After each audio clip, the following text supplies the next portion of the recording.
gostaria de agradecer, né, ao Tomás e a toda a equipe da academia por promover esse primeiro congresso brasileiro desse autor que é muito pouco difundido no Brasil. Nas redondezas da América Latina, como a Argentina, já é bastante difundido, mas no Brasil é bem escasso ainda, sabe? Pode passar um, Mauro, fazendo favor. O nosso tema foi dedicado através de uma frase que os meninos vão falar no final. A gente vai falar um pouco sobre a questão das construções de práticas terapêuticas para a aproximação da santidade e para o distanciamento da neurose. As práticas será falado um pouco no final. Eu vou começar por teorizar, conceitualizar a questão da neurose no Freud, no Allers. O Gustavo vai falar sobre a santidade e o Kevin vai falar sobre algumas questões entre meio do nosso trabalho. Pode passar uma, fazendo favor. Tá, então o que é neurose? A neurose, o Rudolf Allers pega a concepção adleriana de neurose, ou seja, o Alfred Adler foi o fundador da segunda escola de psicoterapia de Viena.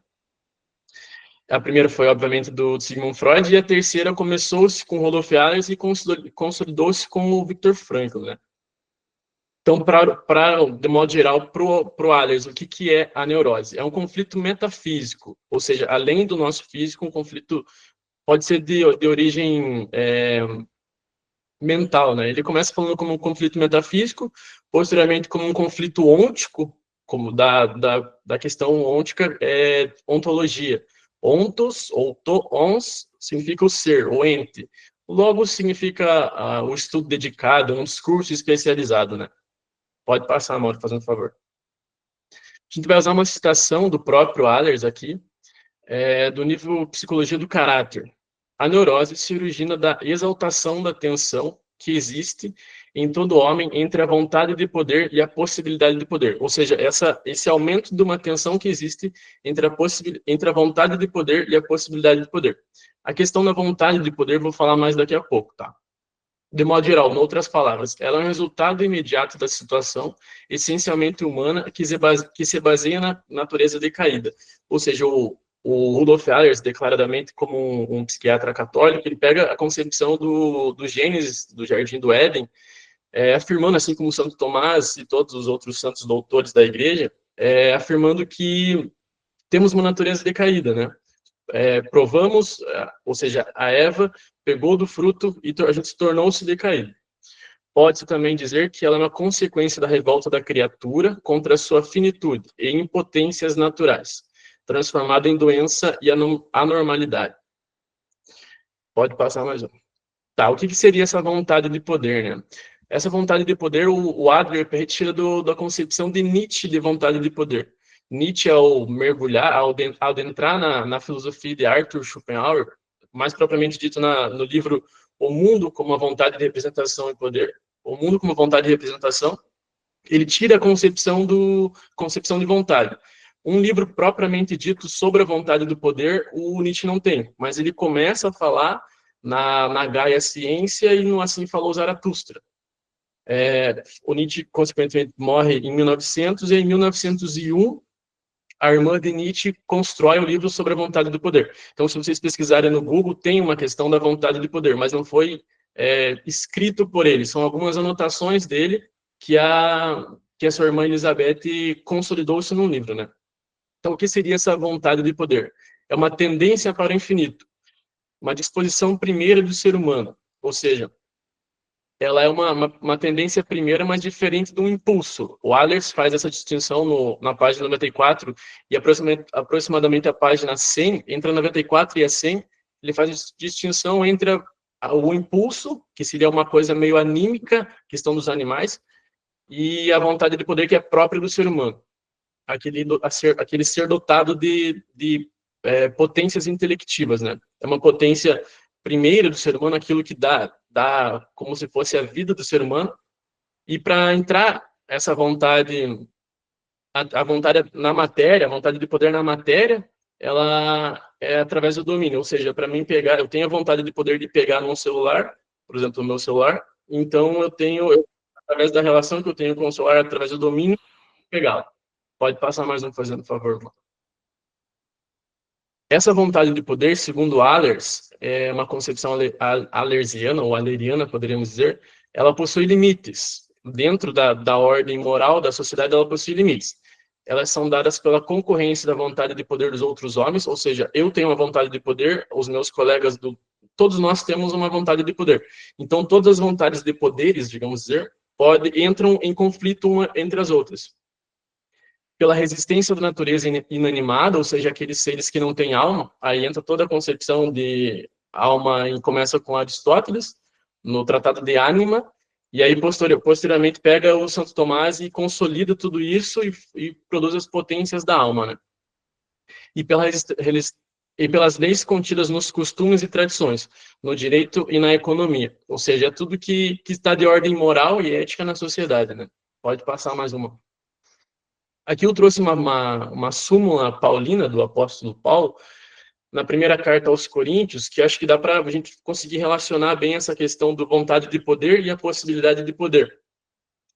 A possibilidade de poder é tudo que nós podemos fazer. Então, eu consigo relacionar essa frase com a concepção de neurose do Allers. Tudo me é permitido, mas nem tudo me convém. Ou seja, tudo me é permitido. A vontade de poder exerce um poder sobre mim de que tudo é permitido. Mas a possibilidade de poder vem em contrapartida dizendo que nem tudo me convém. Pode passar a mão, fazendo favor. Subsequente ao medo, todo que vem, a partir desse conflito metafísico, vem a questão do medo. O medo é um elemento essencial da neurose. Depois desse medo vem a questão da rebelião e a revolta contra a própria criatura. Ou seja, nós somos uma criatura e não nós somos uma criatura, mas não somos o ser que nos criamos propriamente dito. O objeto da rebelião não é um fato isolado, um sofrimento, um conflito, mas o fato total do ser nada mais do que uma criatura limitada em seu poder, em sua existência e em seus direitos. O indivíduo, o neurótico, ou o sintoma neurótico, como a gente vai ver mais para frente, que Allers faz essa distinção, quando aparece a questão do medo dele e surge a concepção de rebelião, a rebelião tem como fim último o que eu escrevi ali numa expressão latina, né? Erite sicut dii, ou seja, eu quero ser como Deus. O ser humano, já em decorrência da concepção da natureza decaída, ele quer tornar-se Deus, eu quero ser Deus. Então, essa revolta nada mais é do que querer ser Deus. Pode passar a mão, por favor. Aqui o Echevarria, no livro Correntes de Psicologia Contemporânea, ele apresenta para a gente uma concepção de episódios ou sintomas neuróticos e caráter neurótico. Então, o Allers faz essa distinção. Ele acha importante fazer essa distinção de sintoma neurótico e caráter neurótico. O que seria o sintoma neurótico ou episódio neurótico? São simples eventos esporádicos de uma vida consciente de sua situação de criatura e as condições particulares de seu estado, como, por exemplo, a vida dos santos. Ou seja, o santo tem a sua natureza decaída, a sua finitude, a sua impotência, mas em determinados episódios da vida ele é exacerbado por essa vontade de poder. Aí surgem os episódios neuróticos.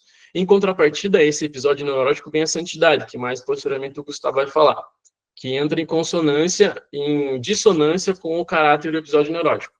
De modo geral, os sintomas são eventos específicos, eventos isolados na vida do ser humano. Pode passar, Amado, fazendo favor. Tá, e agora sobre o caráter neurótico. O caráter neurótico é um resultado de um estilo ou uma filosofia de vida, elaborado desde a infância, em que o neurótico sempre quer estar acima dos demais, de modo rebelde e com a vontade de poder sobreposta à possibilidade de poder. Então, aqui já é um indivíduo desde a sua infância, em que o Allers vai falar no início do Psicologia do Caráter, vai falar sobre as falhas da educação e também sobre a natureza decaída, em que o ser humano não tem mais simplesmente um episódio neurótico, mas por si só ele torna-se um caráter neurótico. E que aí depois a fuga disso seria a santidade.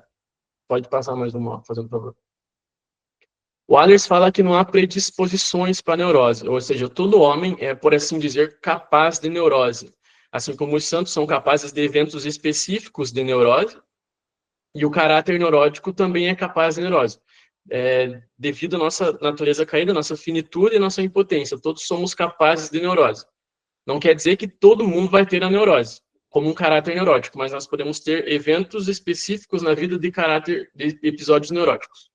Seu diagnóstico repousa sempre e sem exceção no estudo da personalidade total. Pode passar. Agora eu passo minha vez para o Keverton. Obrigado, Eduardo. Pessoal, consegue me ouvir? Certinho? Sim. Vamos lá. Aqui no diagnóstico, né, Ehlers, ele vai separar aí essa fobia, né, causada pela neurose, como um medo. E aí ele vai dividir esse medo em dois, né, como o medo do eu e o medo do outro. Né? Por favor, Mauro. Aqui no medo do eu, Ehlers define como a resistência em confrontar a própria identidade, falhas e responsabilidades. Esse medo decorre de uma percepção imperfeita de si mesmo e do receio de enfrentar a verdade interna. Aqui, queridos, no medo do eu, nós nos deparamos com o indivíduo que olha para si de uma maneira incorreta, de uma maneira errônea, pois não consegue enxergar em si próprio aquilo que é a sua finalidade, aquilo para o qual ele foi criado. Por favor, Mauro. Esse medo frequentemente leva ao uso de mecanismos de defesa, como a negação e a projeção, dificultando o crescimento pessoal. Para Ehlers, o autoconhecimento é um passo essencial, mas doloroso, que exige coragem para olhar para si mesmo com honestidade. Pode passar, amor. Aqui nós temos uma frase, né, retirada do livro do Autoaperfeiçoamento, em que Ehlers vai dizer para nós que a quantidade de ideias e sentimentos egoístas a que todo homem se entrega clandestinamente é muito maior do que gostamos de admitir. A obtenção da perfeição, entretanto, torna necessário que essas forças egoístas sejam superadas o máximo possível. Descobrir nosso egoísmo oculto é a primeira condição se quisermos progredir no caminho da perfeição. Então, aqui, queridos, nós podemos identificar esse medo do eu como uma grande manifestação desse egoísmo que está ligado intrinsecamente à nossa inclinação pecaminosa. Porque aqui nós estamos fazendo uma ponte, né, entre a neurose e a santidade. Né? A neurose, né, como até o Pedro, né, o nosso colega que apresentou, fez a apresentação antes do nosso grupo, ele destacava em alguns momentos, né, ali da neurose em Freud como o pecado. E aqui nós vemos a neurose em Ehlers sendo a santidade, na verdade, em Ehlers sendo a cura para essas neuroses, como o meu colega Gustavo falou anteriormente.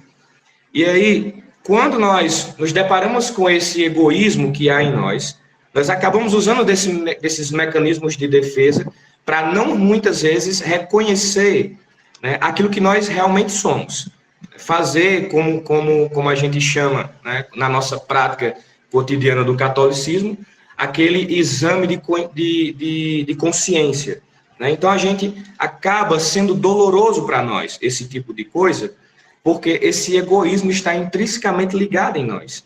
E aí esse egoísmo faz com que o indivíduo, ele coloque seus desejos acima de tudo, e aí essa psicologia das alturas de Ehlers, ela é fundamental para poder inserir esse indivíduo nessa realidade, na busca pelo que realmente é a finalidade da psicoterapia para Ehlers, que é essa perfeição que ele cita.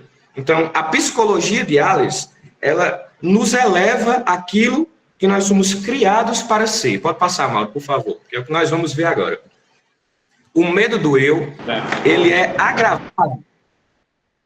O medo do eu, ele é agravado pela incapacidade de aceitar a falibilidade humana. O indivíduo que busca perfeição irrealista ou que evita lidar com seus erros acaba fugindo da responsabilidade pela sua própria vida. Porque se nós não tivermos, né, como dizia... Aconteceu alguma coisa? Pode prosseguir, pode prosseguir. Pode falar, Keverton. Certo, vamos lá. Então, se nós não tivermos, queridos, a consciência de que a nossa realidade humana ela é extremamente limitada e que muitas vezes a perfeição que a gente busca é de uma maneira irreal, é de uma maneira em que nós não estamos prontos e não conseguiremos alcançar, isso muitas vezes é frustrante e causa em nós essa rejeição por esse autoconhecimento, né, por esse exame de consciência, por essa busca do compreender a si próprio, da aceitação a si próprio e daquilo que a psicologia de Allers quer fazer em nós, né, que é exatamente elevar, né, a nossa evolução de uma maneira pessoal a essa busca pela perfeição.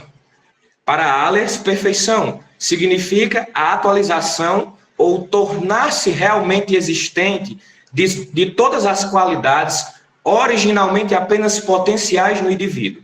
Quanto mais perfeita uma coisa se torna, mais visível se torna a sua própria natureza.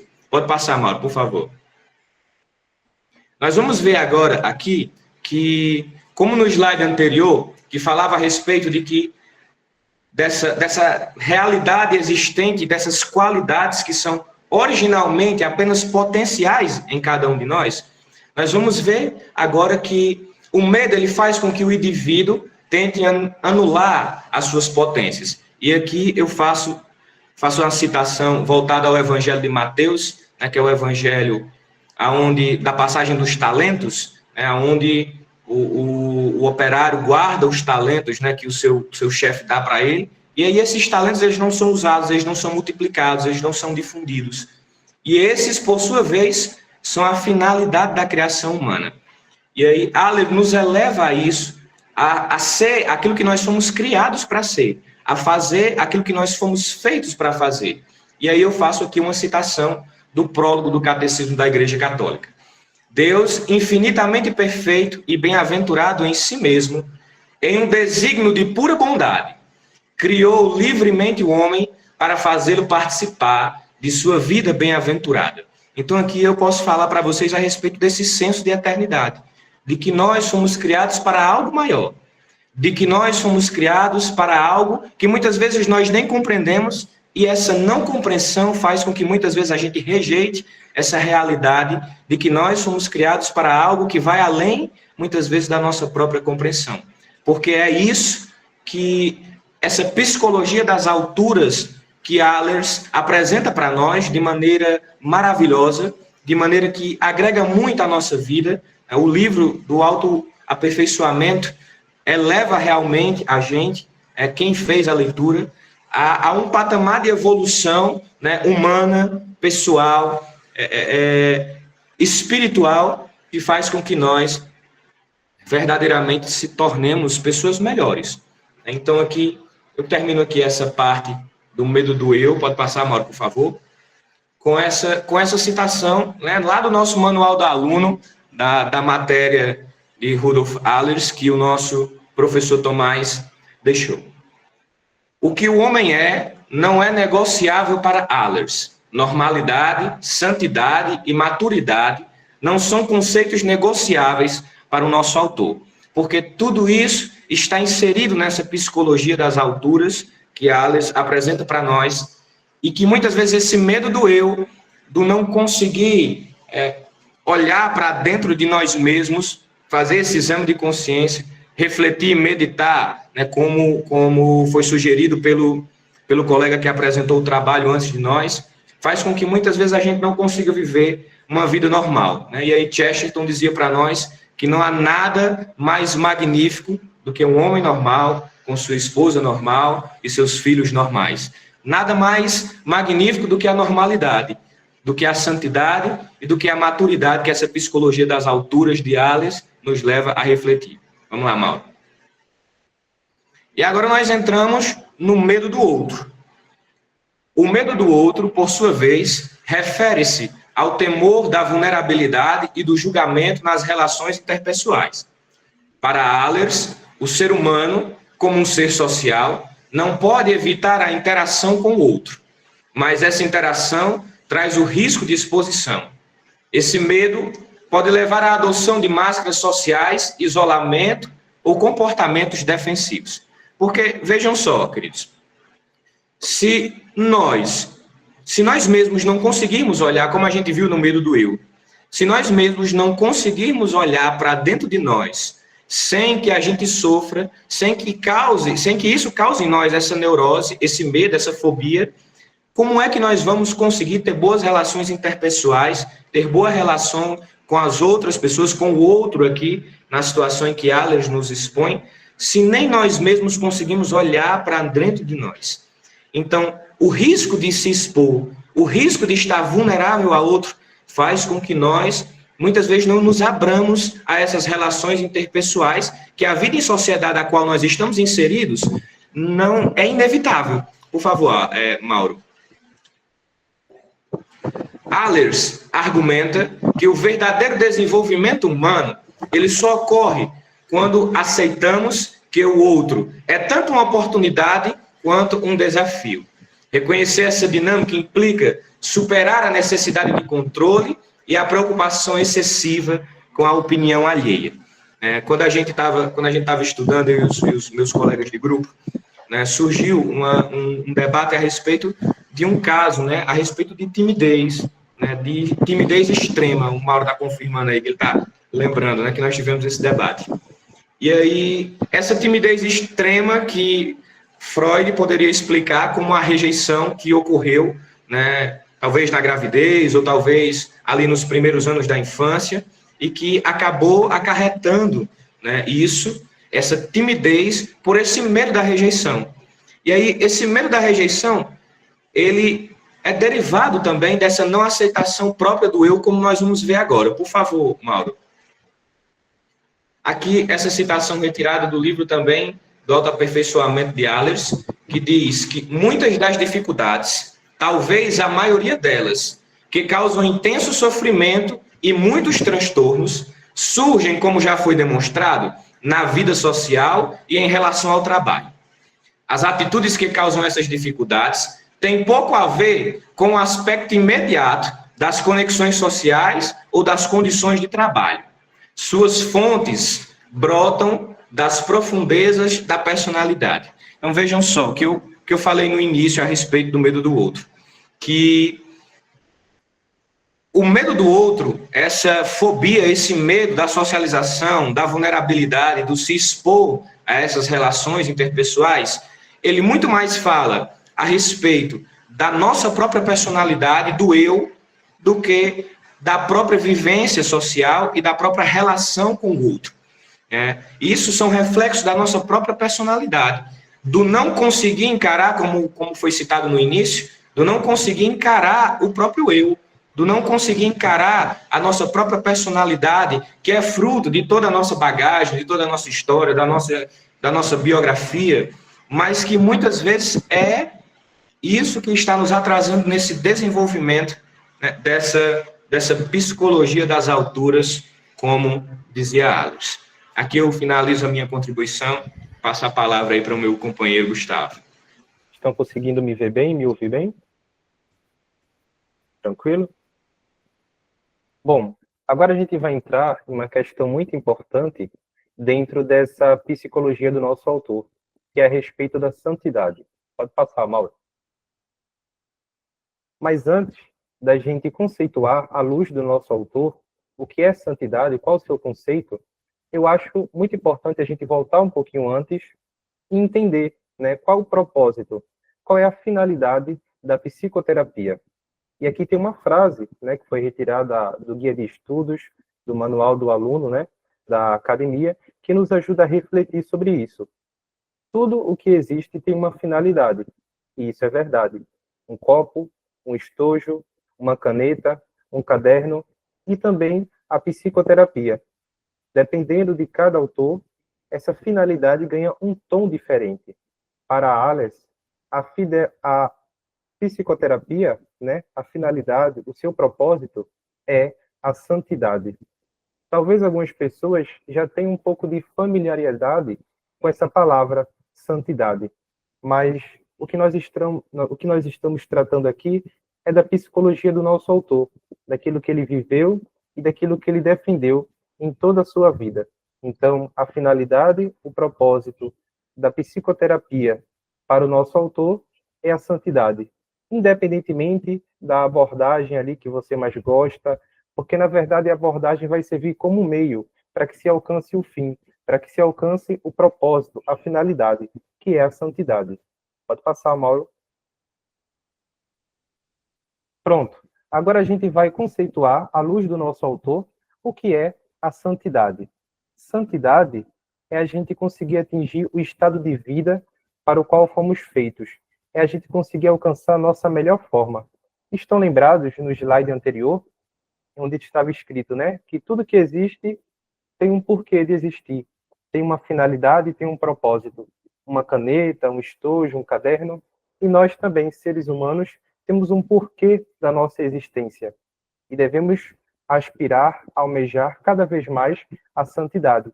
Então, a santidade, né, é esse estado em que a gente se aproxima cada vez mais para aquilo que a gente foi feito. A vida, ela tem um propósito. E o propósito da vida, a finalidade da vida, é alcançar a santidade. Agora, claro, que nem sempre vai ser fácil. É claro que vão aparecer muitas tribulações, bastante desafios para enfrentar, mas é assim que deve ser, né? Os desafios e as tribulações nos ajudam no amadurecimento e no aproximamento da santidade. Mas agora, uma dúvida que a gente pode ter é a seguinte: será que as minhas condutas, será que as minhas atitudes que eu faço cotidianamente, né, na minha vida, está de acordo com a santidade? Está me aproximando ou está me distanciando da santidade? A dificuldade, muitas vezes, está em saber, né, o que é normal, o que é santo. E uma coisa muito importante também, que para o nosso autor, santidade, perfeição, maturidade, normalidade são sinônimos. Então, é muito importante a gente ter isso em mente. Então, voltando ao que eu estava falando, muitas vezes a gente tem dificuldade em saber se a gente está prosseguindo ao caminho da santidade ou não. E aqui, essa frase também tirada, né, do guia de estudos, do manual do aluno da academia, diz assim: suponhamos que em um determinado país houvesse 999 homens afetados pela tuberculose e somente um que não foi atingido pela doença. Podemos concluir que o homem normal é aquele que não foi, né, devorado pela doença. O normal não pode ser confundido com a média matemática. Ou seja, por mais em que no mundo em que vivemos muitas coisas de ruins aconteçam, né, desvios, coisas erradas, a gente não pode se deixar confundir pela média matemática. Ou seja, se muitas coisas ruins, né, estão acontecendo, os medos, os desafios, as ansiedades, os transtornos, a gente não pode se confundir com a média matemática. O normal, aquilo que é santo, aquilo que é maduro e que deve ser buscado por nós, não pode ser sinônimo, não pode ser confundido com a média matemática. Pode passar, Mauro. Tá, mas esse anseio, esse desejo pela santidade, está aberto para todas as pessoas, para algumas, para alguns grupos? E aqui tem uma frase de São José Maria Escrivá, no seu livro Sulco, que diz o seguinte: nem todos podem ser ricos, sábios e famosos. E isso é verdade. Depende de muitos outros fatores para você se tornar rico, sábio ou famoso. Em contrapartida, todos, sim, todos, somos chamados a ser santos. Todos nós somos chamados a realizar, a cumprir aquilo pelo qual a gente foi feito, que é alcançar, que é almejar a santidade. Bom, e agora nós vamos prosseguir com a nossa apresentação do Mauro, né? Ele irá para a parte prática sobre os aspectos da aproximação da santidade e o distanciamento da neurose. Bom dia a todos. Estão me ouvindo bem? Sim. Muito bem. Então, em primeiro lugar, desculpem um pouco da minha voz.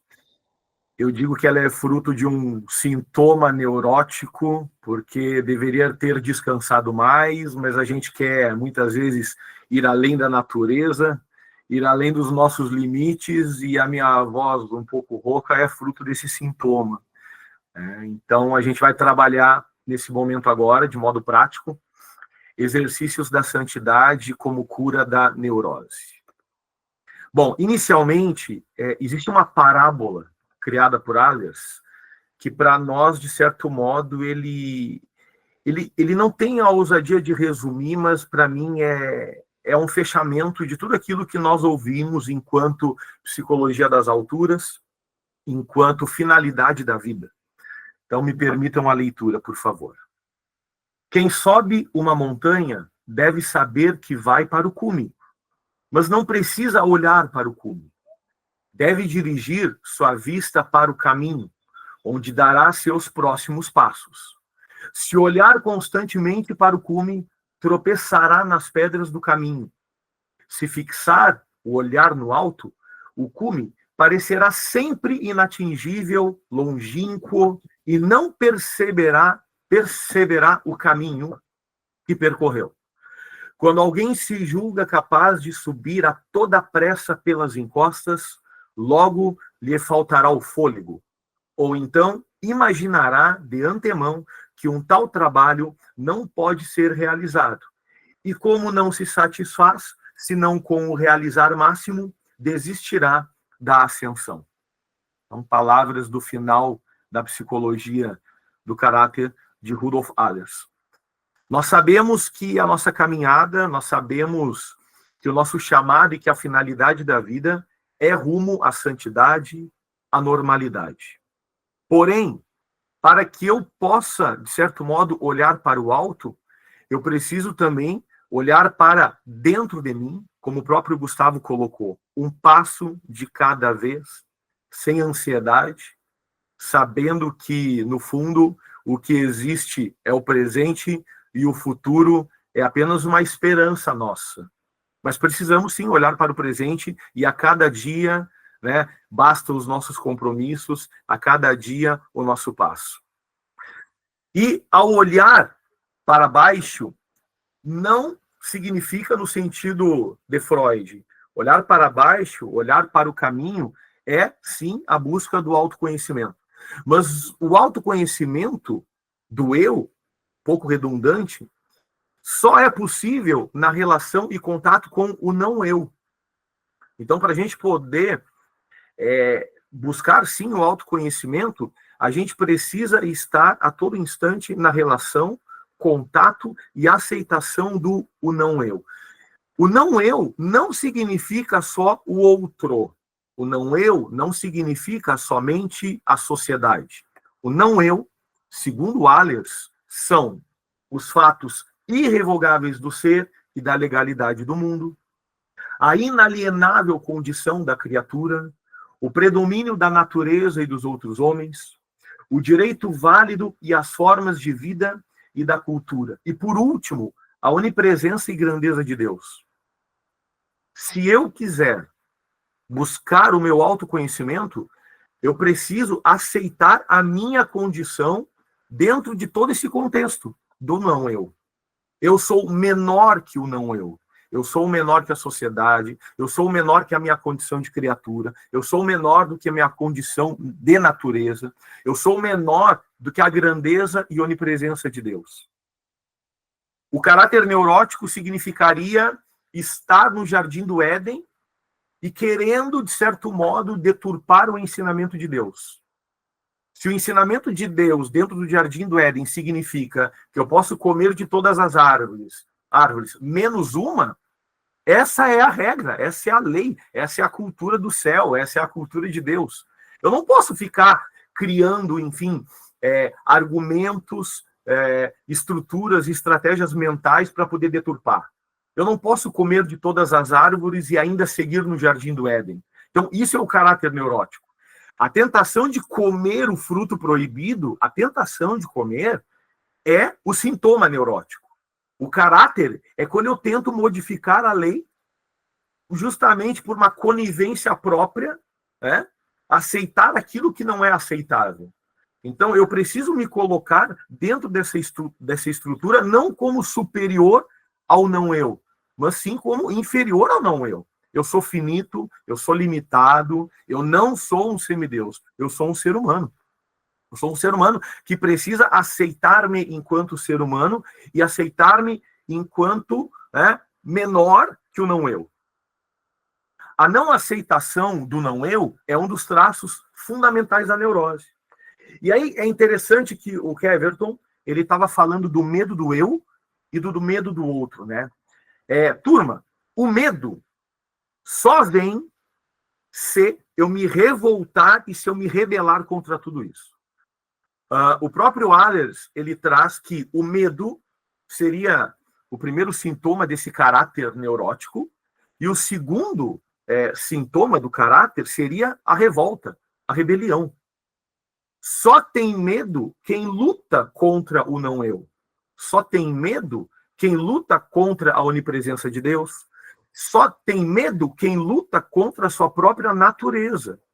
Só tem medo quem luta contra a sua própria antropologia, sua essência. E por que medo? Porque sabe que vai perder.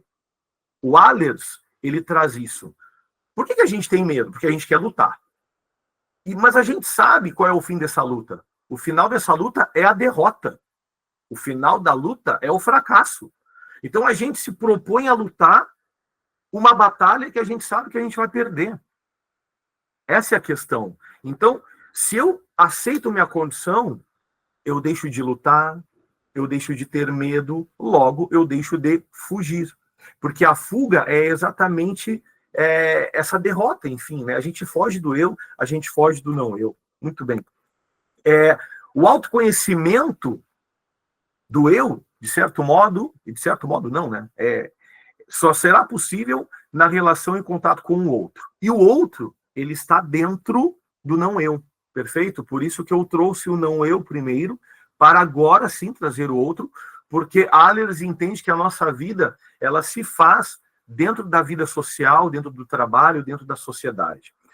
A fuga, né, só trazendo essa questão, é um abandono dessa aceitação. O Viktor Frankl, dentro de toda aquela sua experiência, como disse a Ana Paula, é a soberba, perfeito, Ana? O Viktor Frankl, quando estava dentro do campo de concentração, ele traz numa parte do livro dele, né, Em Busca de Sentido, ele traz que muitos estavam largando os panos, né, desistindo de tudo aquilo. É óbvio que é um contexto ímpar da história da humanidade. Mas o que seria a fuga? Seria justamente isso. Se eu não consigo me aceitar, se eu sei que eu vou perder, o que adianta lutar? O que adianta lutar? Não, perdão. O que adianta viver? É o que o Keverton falou. Eu vou esconder meus talentos e vou, de certo modo, anular a minha existência enquanto eu e anular a minha existência enquanto relação com o outro. Então, a fuga é exatamente isso. Eu anulo, né, a minha potência, eu anulo, pensando em Aristóteles, né, ato e potência, eu anulo minhas potências, eu enterro meus talentos, eu esqueço de mim mesmo, e aí a gente vai entrando, sim, no aspecto de largar os panos diante da não aceitação da nossa condição. Tá? Enfim, o contato do eu, o autoconhecimento do eu é necessário para que eu possa me conhecer a relação com o outro. Tá?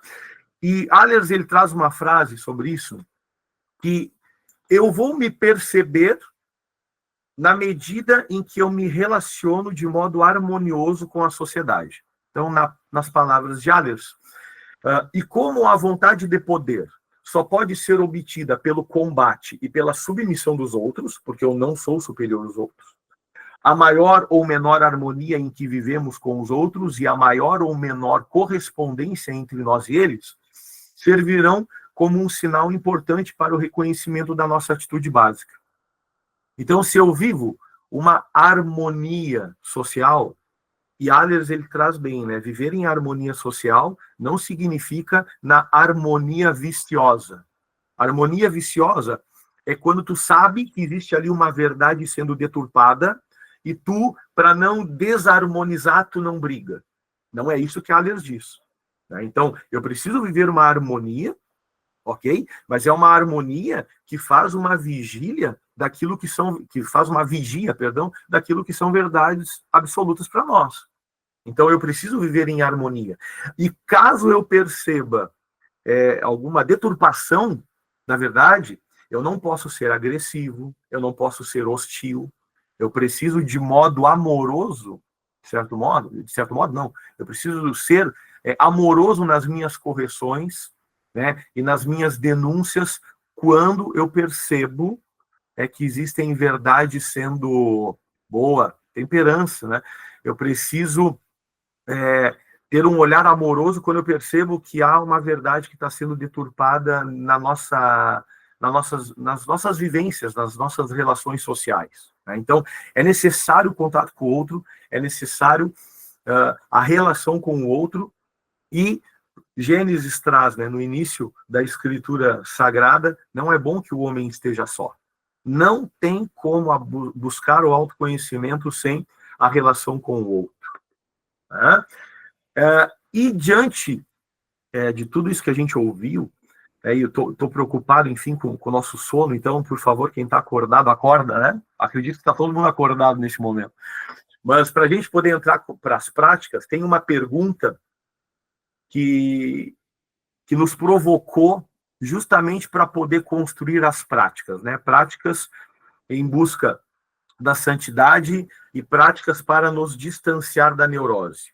A pergunta que o Allers faz no seu livro Psicologia do Caráter é: que lugar ocupa em toda a minha vida e minha vivência meu próprio eu, e que lugar ocupa os outros? Então, enquanto terapeutas e psicólogos, a gente precisa questionar o nosso paciente, né? Questionar o nosso paciente em que lugar está o próprio eu e em que lugar está o outro dentro da sua vida.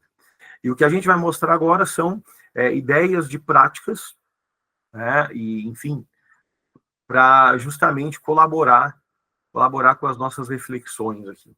Então, as primeiras práticas que a gente colocou práticas para o encontro e aceitação do eu, e eu vou dividir esse momento com o Keverton, perfeito? Então eu vou passar minha palavra agora para o Keverton, para ele falar um pouquinho, aí depois eu falo um pouco, meu colega... Vamos fazer um bate-bola, tá, Keverton? Vai lá.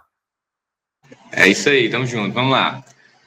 Pessoal, agora nós vamos apresentar algumas intervenções, né, que a gente pode fazer de maneira clínica com os nossos pacientes para tentar fazê-los a chegar a essa resolução, essa ponte, né, entre sair da neurose e ingressar na santidade. E aí nós vamos começar aqui com os 4 temperamentos, né, usando eles da maneira que Allers descreve no livro do Autoaperfeiçoamento, como está citado aí na referência, da página 156 à página 163, onde ele usa, né, dos temperamentos sem esse determinismo, né? Porque a gente sabe aí, a gente teve aí uma época, né, epidêmica, né, dos 4 temperamentos, onde todo mundo estava falando a respeito do assunto, e a gente viu aí alguns exageros, alguns erros, e aí, mas a forma com a qual Rudolf Allers descreve para nós a utilização desses temperamentos é essa maneira não determinista,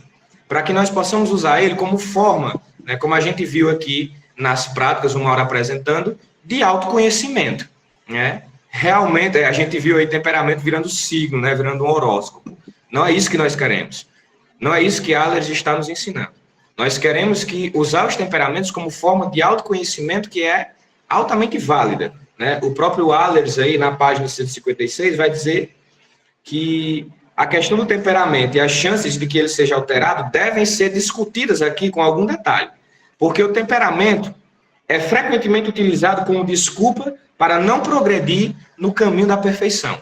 Então, nós precisamos usar isso como ferramenta terapêutica, né? De usar lá os temperamentos, né? O sanguíneo, o colérico, o melancólico, o fleumático, como forma de induzir os nossos pacientes, as pessoas que nós acompanhamos, ao autoconhecimento, a conhecerem as suas características predominantes, tanto as boas como as ruins, para que elas possam fazer essa autoanálise, esse exame de consciência, como eu citei na minha apresentação, do medo do eu, né, esse autoconhecimento, como o Mauro apresentou aqui. Então, Allers apresenta, né, esses temperamentos para nós, dizendo para nós que nós devemos levar eles em consideração para ajudar os nossos pacientes nessa busca pelo autoconhecimento, ok? Vai lá, Maurão. Ok, ainda seguindo, né? As 4 virtudes cardeais e a luta contra os pecados capitais, ele está bem explicado, ok? Num livro do Rafael de Abreu, que é o primeiro ali, né? Introdução à Psicoterapia Tomista, tá? Então, ele é um livro que ajuda muito, né? Me ajudou muito na reflexão e na conversa com os meus pacientes acerca das 4 virtudes e a luta contra os pecados. Né? Juntamente com isso, obviamente, o questionamento socrático, que faz parte, enquanto ferramenta da TCC, mas ele é algo extremamente importante e necessário dentro do processo do autoconhecimento, né? Conhece-te a ti mesmo, né? Que é, certo, inclusive citado por Allers também, né? Dentro da questão da frase do Templo de Delfos, né? Quando Sócrates lê essa frase e traz um pouco daquela sua ignorância, né? Só sei que nada sei.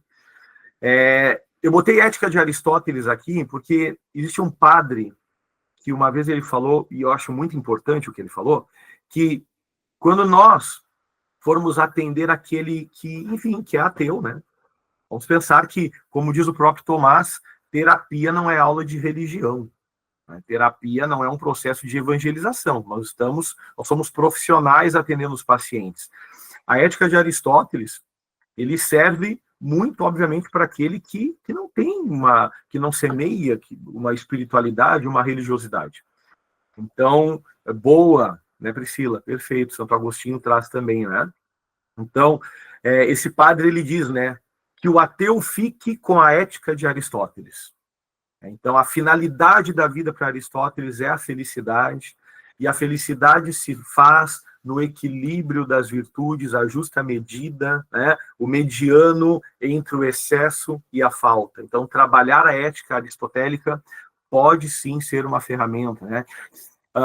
O Tomás, dentro do curso dos primeiros passos, ele fala muito sobre a linha do tempo, a árvore genealógica e a autobiografia enquanto ferramentas importantes para o processo do autoconhecimento. Né? Fala mais um pouquinho, Keverton, para nós, sobre os 3 sinais aqui. Vamos lá. Nós vamos pular aí e vamos lá para o autoconhecimento. Né?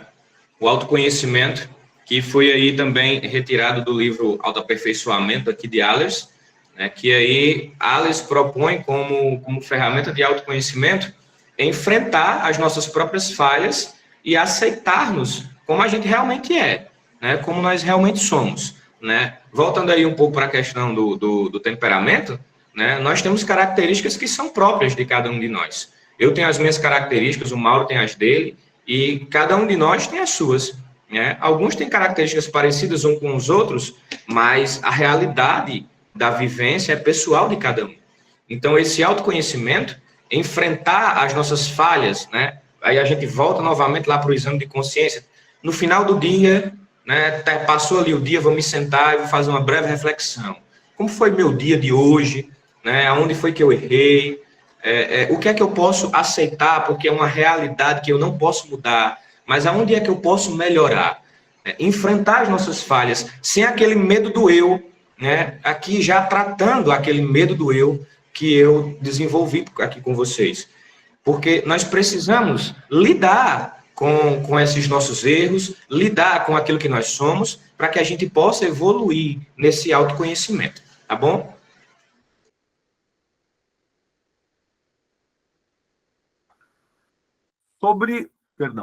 Sobre as práticas para o encontro e aceitação do eu. Quer falar mais um pouquinho, Keverton? Pode falar sobre os temperamentos. Porque o Wesley fez uma citação aqui interessante, né? O exercício das confissões, como lá em Santo Agostinho, é um excelente recurso para o autoconhecimento. Quem conhece, quem já leu, né, lá o livro Confissões e conhece essa prática, é muito interessante. Perfeito.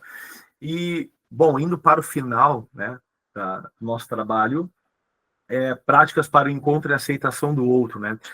Para aqueles que têm uma grande timidez na relação com a sociedade, obviamente a gente precisa, né, procurar práticas e técnicas de autoexposição de modo gradual. Então, aparecem no nosso consultório enfim, adolescentes, acredito, né, principalmente, mas adultos também, com grandes traumas sobre isso, né, grandes timidez, né, muita timidez. Então, existem técnicas de autoexposição, mas sim, de modo gradual, né, declarações públicas de afeto que não significam somente oralizar, porque tu imagina, a pessoa é super tímida, como é que tu vai dizer para ela que ela tem que se declarar publicamente? Existem modos de se declarar publicamente, né? Seja uma mensagem, né, o adolescente ali levar um bombonzinho para uma professora, né? Existe uma técnica, enfim, aqui partilhando um pouco, né, para alunos e alunas que são, às vezes, muitas vezes tímidos, né? Eu digo assim, esquece o estojo de propósito, justamente para que tu, em sala de aula, peça a borracha emprestada. Então, seria, de certo modo, tá? De modo bem gradual, uma técnica de exposição, né? Então, para aqueles que têm uma grande timidez, né, precisam, sim, de certo modo, se expor, né? E, aos poucos, né, a gente vai criando essa tolerância maior às questões de vergonha, né, às questões de introversão, né? Obviamente, para aqueles que são mais expansivos, para aqueles que já não têm tanta vergonha, a gente precisa fazer, sim, o exercício da humildade, né? O próprio Allers diz, né? A gente adora muitas vezes se colocar na sociedade, a gente coloca assim, ó, a gente quer ajudar, a gente quer se dispor, mas na hora de alguém nos ajudar, o que acontece? A gente diz que não precisa, né? E aí eu me lembro de uma frase de um amigo cristão que diz: Mauro, deixa o outro ser cristão na tua vida. Porque muitas vezes aquela pessoa diz assim, ó, cara, qualquer coisa eu tô aqui. E aí tu não pede ajuda. Então o próprio Allers, ele faz esse questionamento. Vem cá, tu quer ajudar, mas tu pode pedir? Tu pode receber também? Então, se eu não posso, se eu não consigo receber, é porque eu ainda sou soberbo, eu sou arrogante. Então, fazer o exercício da humildade, pedir ajuda. Pedir ajuda. E, obviamente, né, amar ao próximo por ele mesmo. Amar o próximo, né, sem outras intenções, né? Então, o próprio Cristo, ele nos traz a questão do amor ao próximo, né? Então, acredito que nós estamos chegando, sim, no final, tá? Peço perdão em nome do grupo, porque a gente se passou, né? Enfim, se passamos no tempo, tá? Se alguém mais do grupo quer falar alguma coisa, considerações finais aqui? Tranquilo? Então, como última frase do nosso trabalho, né, é uma frase de Allers, obviamente. Creio, porém, que a neurose e a verdadeira santidade sejam inconciliáveis. Não tem como conciliar uma vida neurótica e uma vida santa. Muito obrigado. Muito obrigado por escutar. Deus abençoe a todos. Coloca o slide das fontes, Marco, o pessoal quer ver aí. Show. Isso, as fontes, tá? Perfeito. Só vou dar um muito obrigado aqui e vou deixar isso aqui das fontes, quem quiser colar. Muito obrigada, pessoal. Um ótimo trabalho.